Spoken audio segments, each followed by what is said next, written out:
अस्सलामुअलैकुम students, welcome to my YouTube channel Arooj management science expert.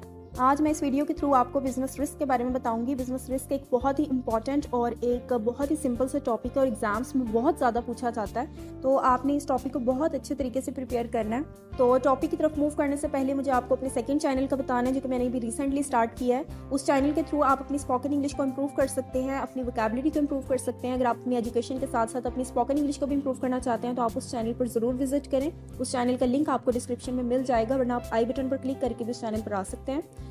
चलें फिर आज का लेसन स्टार्ट करते हैं। बिजनेस रिस्क को समझने से पहले सबसे पहले आपको रिस्क के बारे में आइडिया होना चाहिए कि रिस्क क्या होता है। रिस्क का मतलब होता है कोई भी अनफेवरेबल इवेंट्स या फिर फ्यूचर अनसर्टेनिटी। इजी और सिंपल वे में आप इस तरह समझ लें कि कोई भी अचानक से लॉस हो जाता है और आपने उसकी प्रेडिक्शन भी नहीं की हुई है, तो उसको कहा जाता है कि ये रिस्क है। रिस्क का मतलब होता है कुछ ऐसा हो जाना फ्यूचर में जिसके आपके ऊपर या फिर आपके काम पर नेगेटिव इफेक्ट्स आ जाएं, तो उसको कहा जाता है कि ये रिस्क है। और बिजनेस रिस्क का मतलब होता है कि अगर बिजनेस में ऐसे रिस्क क्रिएट हो कि जो आपने नहीं सोचे थे और वो अचानक हो गए हैं और उस रिस्क की वजह से आपके बिजनेस के ऊपर बहुत ज़्यादा नेगेटिव इफेक्ट्स क्रिएट हुए हैं, आपका चलता हुआ बिजनेस लॉस की तरफ चला गया है, तो उसको कहा जाता है कि ये बिजनेस रिस्क है।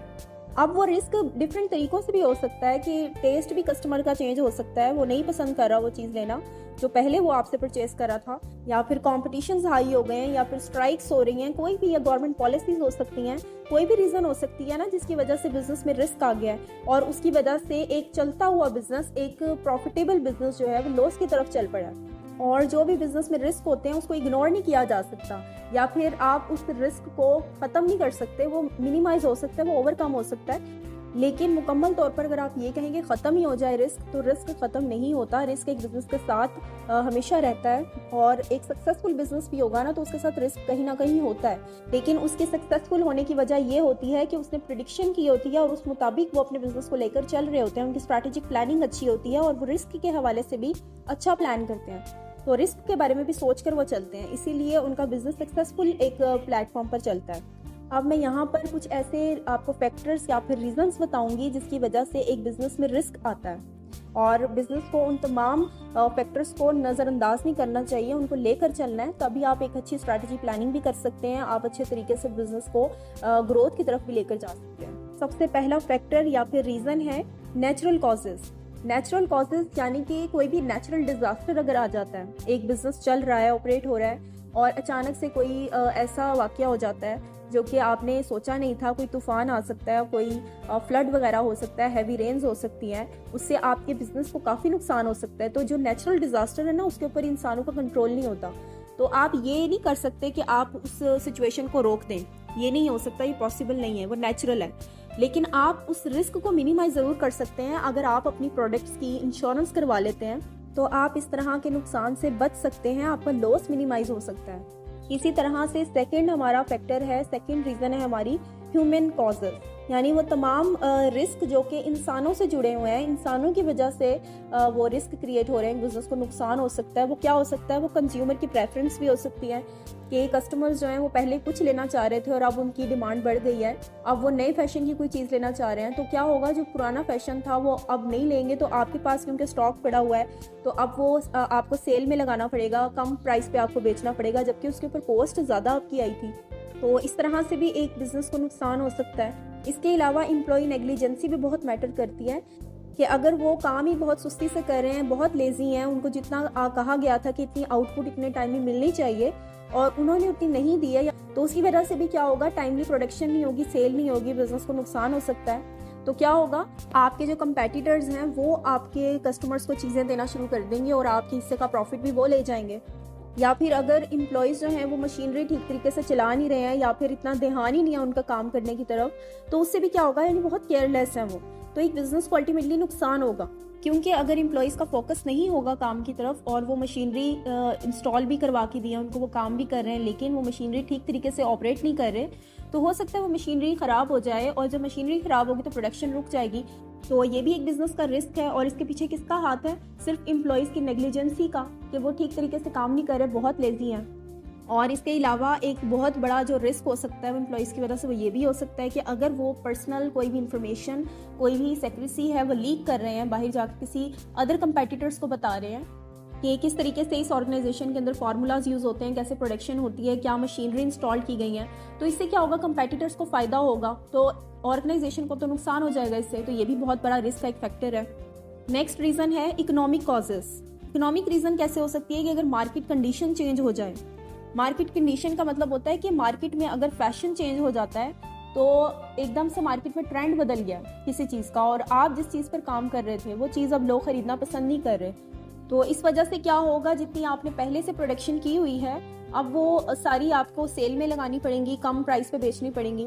तो ये भी आपकी बहुत रीज़न हो सकती है कि फैशन के साथ साथ आपने चलना है, फैशन देखना है, इसके लिए मार्केट में आपने विजिट करना है, अपने कस्टमर से फीडबैक लेना है और उसके अकॉर्डिंग आपने अपनी स्ट्रैटेजीज बनानी है और उस स्ट्रैटेजी पर इम्प्लीमेंटेशन करना है। इसके अलावा गवर्नमेंट कोई पॉलिसी आ गई है, जैसे कि मॉनेटरी पॉलिसी में चेंज आ गया, फिस्कल पॉलिसी चेंज हो गई है, तो पूरे एक बिजनेस के ऊपर इम्पैक्ट आता है उसका। ये भी बिजनेस रिस्क की एक बहुत बड़ी रीज़न हो सकती है। इसके अलावा नेक्स्ट रीज़न है हमारी कंपटीशन। कंपटीशन से किस तरह रिस्क क्रिएट हो सकता है कि अगर आपके साथ आपके बहुत सारे कंपेटिटर्स चल रहे हैं और सेम प्रोडक्ट्स वो दे रहे हैं, तो फिर आपको अपने कस्टमर्स को बढ़ाने के लिए, अपने कंज्यूमर्स को बढ़ाने के लिए प्राइसेस डिक्रीज करनी पड़ेंगी। ज़्यादा से ज़्यादा आपकी कोशिश होगी कि आप प्राइसेस को कम चार्ज करें, जबकि आपकी जो प्रोडक्शन हुई थी उस पर ज़्यादा से ज़्यादा कॉस्ट आई थी। इस तरह आपको रिस्क बेयर करना पड़ेगा, और वो रिस्क क्यों बेयर करेंगे, ताकि आपके पास से जो आपके कस्टमर्स हैं, आपके कंज्यूमर्स हैं, वो आपके कंपेटिटर्स के पास ना चले जाएं। इसके बाद नेक्स्ट है यूज़ ऑफ मॉडर्न टेक्नोलॉजी।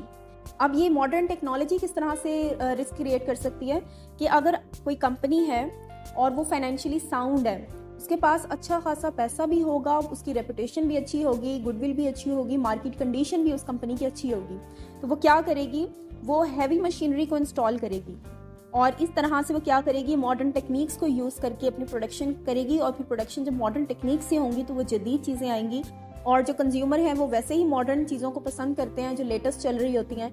और इस वजह से जो स्मॉल स्केल पर जितने भी बिजनेस ऑपरेट किए जा रहे हैं उनके लिए मुश्किल हो जाएगा कि वो उस तरह की चीज़ें लेकर आएँ, क्योंकि उसके लिए फाइनेंशियल पोजीशन बहुत अच्छी होना ज़रूरी है। और छोटे छोटे जितने भी स्मॉल स्केल पर बिजनेस होते हैं उनकी इतनी अच्छी पोजीशन नहीं होती है कि वो एक बहुत ही हैवी मशीनरी इंस्टॉल करें या वो बहुत ज़्यादा इन्वेस्टमेंट करें उसके ऊपर। नेक्स्ट एंड लास्ट रीज़न है मिसमैनेजमेंट।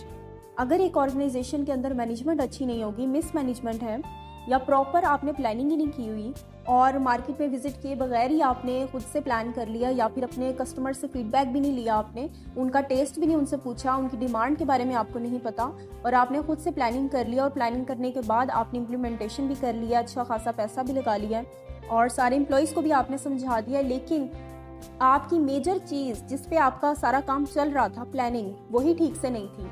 आपने अच्छे तरीके से आइडिया नहीं सोचा, आपने विजिट नहीं किया मार्केट में, आपने ट्रेंड के अकॉर्डिंग चीज़ ही नहीं बनाई, तो इससे क्या होगा, आपकी बिजनेस की चीज़ें ही सेल नहीं होंगी और बैड कैश फ्लो होगा।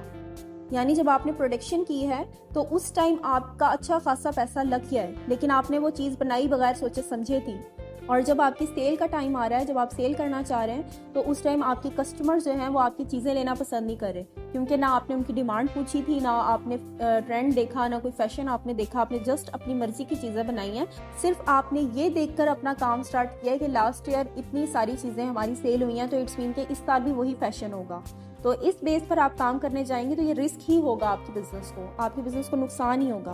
तो ये 6 रीजन थी कि जिसकी वजह से रिस्क क्रिएट होता है। नेक्स्ट वीडियो में मैं आपको बिजनेस रिस्क की टाइप्स बताऊंगी कि कौन कौन सी टाइप्स होती हैं बिजनेस रिस्क की। बेसिकली जो फैक्टर्स हैं उसी में से ही टाइप्स क्रिएट होती हैं, तो मैं नेक्स्ट वीडियो में डिटेल से आपको इसके बारे में बताऊंगी। अगर आपको वीडियो पसंद आई है तो वीडियो को लाइक करें, शेयर करें और कमेंट्स के थ्रू अपने फीडबैक दिया करें। और चैनल पर नए हैं, पहली बार आए हैं, तो मज़ीद इन्फॉर्मेटिव वीडियोज़ के लिए आप चैनल को सब्सक्राइब भी कर लें। मिलते हैं नेक्स्ट न्यू वीडियो के साथ, तब तक के लिए अल्लाह हाफिज़।